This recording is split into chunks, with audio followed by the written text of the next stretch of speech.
Hi, welcome back on Do It Yourself channel. Today I'm going to show you how to set up the biometrics with the fingerprint lock type in the Samsung Galaxy M15.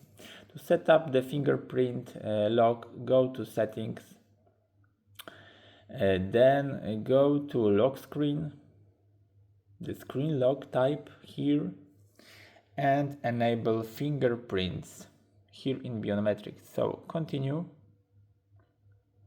Set secure screen lock first, so you can make by pin. Next, use anyway because it's very easy. It's only 4 digits by night.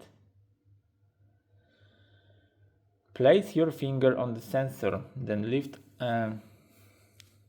up when the precision is gone up. Dobra. Come on. That's it.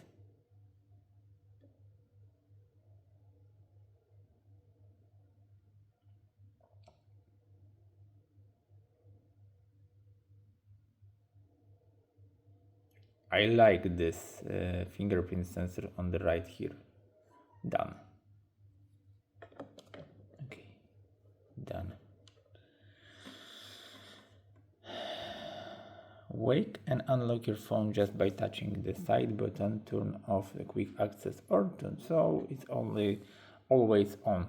When you disable it, you have to press, and after press, just place your finger to enter it. So done. This is the better option. You can show content on, hide content on lock screen, so whatever you like. That's it. Let's try if it's work. Okay, let's put this. The fingerprint doesn't match. Yep, my match is good. When you have a problem with your fingers, you have to press your pin. And that's it for now. So I hope the video is helpful for you. If yes, you can leave like, leave comment, and leave subscribe, and see you by next video. Hey!